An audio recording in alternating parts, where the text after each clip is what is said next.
Vous avez forcément déjà vu cet autoportrait d'Egon Schiele, mais saviez-vous qu'il avait un pendant?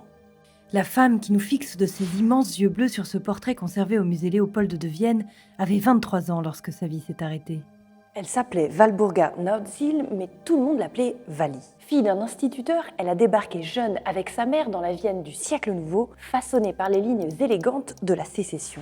De son pape, Gustav Klimt, on dit qu'elle aurait été la modèle avant de rencontrer son ancien disciple, le tortueux Egon Schiele. Elle a 16 ans, lui 21, et déjà déviant. Peintre voyeur, Schiele aime malmener sous son pinceau inquisiteur les cornus qu'il déforme, disloque ou tronque, Particulièrement le sien, un lassable terrain d'intenses introspections psychologiques. Son œuvre reflète le mal-être d'une époque en pleine mutation. Les contours sont violemment anguleux, les chairs faisandées, Eros, chez lui, est toujours tourmenté.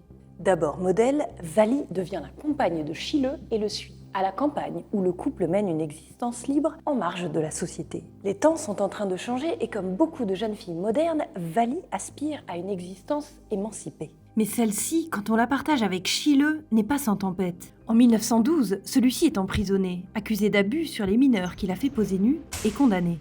Vali le soutient activement. À sa sortie, il réalisera ce double portrait en miroir à la résonance intime.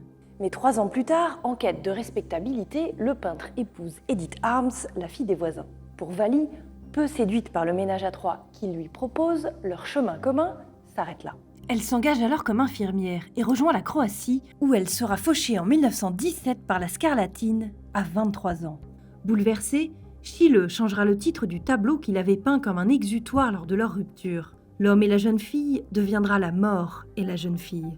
L'année d'après, ce sera à son tour de succomber, victime avec son épouse de la grippe espagnole. Ni lui, ni Vali ne verront donc le monde nouveau qui s'apprêtait à émerger des décombres de 14-18. Mais le portrait de Vali en subira les vicissitudes.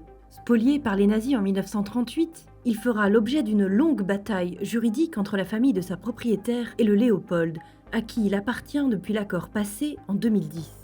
Et c'est sur ces murs que le regard bleu de la Mona Lisa d'Autriche continue, un siècle plus tard, de nous hypnotiser.